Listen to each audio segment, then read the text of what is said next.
मेरे प्यारे बच्चों, कैसे हो आप सभी? आप सभी को दिवाली की बहुत बहुत शुभकामनाएं। मैं उम्मीद करती हूँ आपने दिवाली अच्छे से मनाई होगी और पटाखे भी अच्छे से और बिल्कुल ध्यान से चलाए होंगे, जिससे आपको कोई नुकसान ना हो, है ना?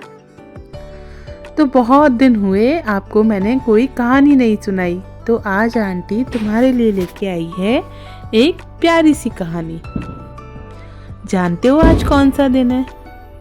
आज है गोवर्धन पूजा और आज आंटी आपको सुनाने वाली है भगवान गोवर्धन की कहानी, है ना? आज के दिन हम गोवर्धन की पूजा करते हैं, तो उन्हीं की कहानी सुनाऊंगी। तो चलो आराम से लेट जाओ, अपना तकिया सीधा कर लो और अब चलते हैं कहानी की दुनिया में। चलोगे मेरे साथ? Very good. बहुत बहुत समय पहले की बात है। वृंदावन नाम का एक सुंदर सा गांव था। आप सब जानते हो ना वृंदावन को, भगवान कृष्ण का शहर, उसी की कहानी है ये।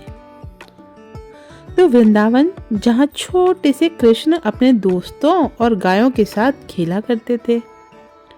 सुबह सुबह मुरली की मीठी धुन गूंजती थी, गायों की घंटियां छन छन छन छन करती थी और पूरे गोकुल में खुशियां ही खुशियां थी। उस पूरे एरिया को, इलाके को गोकुल कहते थे, क्योंकि वहाँ बहुत सारी गायें थी। हर साल वहाँ के लोग इंद्रदेव की पूजा करते थे। कौन से देव की पूजा करते थे? इंद्रदेव की पूजा करते थे, क्योंकि सबको लगता था कि बारिश जो है वो तो इंद्रदेव लाते हैं, क्योंकि बारिश के देवता कौन है? इंद्रदेव हैं। तो सबको लगता था बारिश जो है वो इंद्रदेव लाते हैं, और अगर उन्हें खुश रखा जाए तो खेतों में फसल खूब होगी। एक दिन कृष्ण ने सब गांव वालों से पूछा, माँ ये इंद्रदेव कौन है? क्या पूछा उन्होंने? माँ ये इंद्रदेव कौन है? माँ यशोदा मुस्कुराई और बोली, बेटा वो देवता हैं जो बारिश करते हैं, इसीलिए हम सब उनकी पूजा करते हैं। कृष्ण ने थोड़ी देर सोचा और फिर बोला, माँ अगर बारिश से हमारी फसल होती है तो क्या सिर्फ इंद्रदेव ही मेहनत करते हैं? ये धरती भी तो है, गोवर्धन पर्वत भी तो है, हमारी गायों को घास देता है, हमें उसका भी धन्यवाद करना चाहिए। माँ थोड़ी सी चौंकी लेकिन मुस्कुराई। छोटे से कृष्ण की बात पर माँ मुस्कुराई और बोली, बिल्कुल सही बात है बेटा। अब कृष्ण ने पूरे गांव को समझाया, सबको बोला, इस बार हम इंद्रदेव की पूजा नहीं करेंगे। किसकी पूजा नहीं करेंगे? इंद्रदेव की पूजा नहीं करेंगे, हम करेंगे हमारे गोवर्धन पर्वत की पूजा, क्योंकि यही तो हमें जीवन देता है। सारे गांव वाले भी मान गए।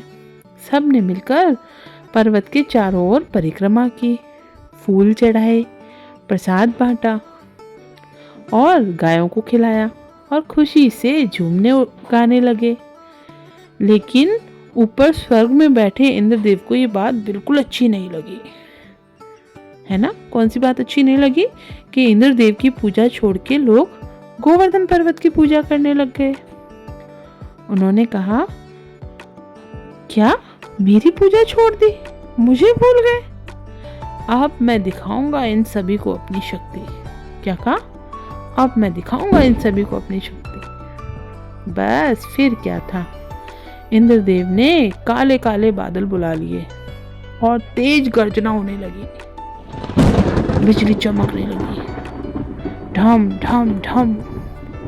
बारिश इतनी जोर से होने लगी कि गांव डूबने लगा। गायें डर के मारे रम्हाने लगी। रम्हाना मतलब जानते हो? मतलब गाय बोलने लगी। बच्चे सब रोने लगे।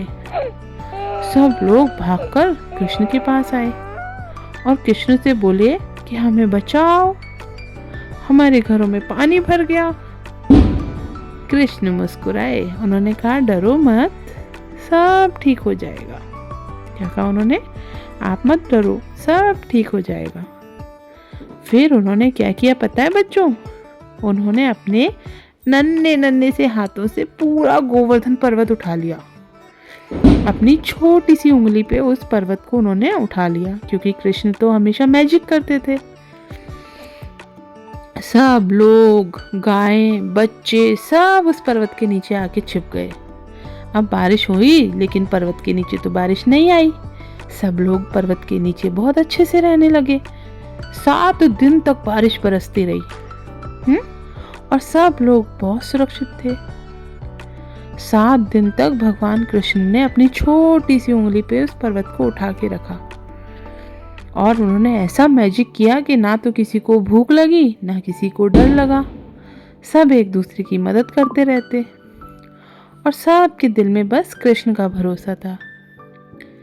आखिरकार इंद्रदेव को अपनी गलती समझ में आ गई।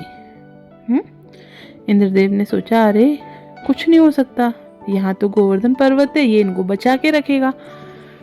उनको अपनी गलती समझ में आई। वो नीचे आए और हाथ जोड़ के बोले, मुझे माफ कर दो प्रभु। क्या बोले? मुझे माफ कर दो प्रभु, मैं अहंकार में अंधा हो गया था।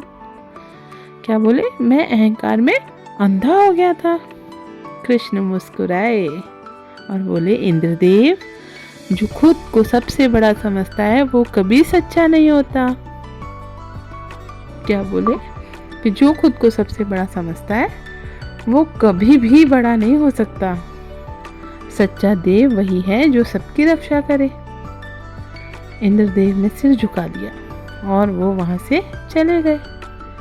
बारिश भी रुक गई, सूरज निकल के आ गया। सब ने मिलकर गोवर्धन पर्वत की पूजा की। सब ने उनको थैंक यू बोला, और तब से हर साल हम गोवर्धन पूजा करते हैं। भगवान के धन्यवाद के रूप में उन्होंने हमें नम्रता दी, सीख दी। और अब कहानी हुई यहीं पर खत्म, है ना? तो बच्चों, अब धीरे धीरे अपनी आंखें बंद करो, गहरी सांस लो और गहरी सांस छोड़ो। बहुत अच्छा।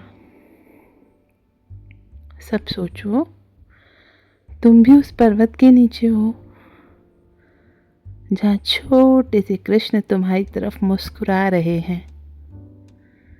उनकी बांसुरी की मीठी मीठी धुन तुम्हें सुनाई दे रही है।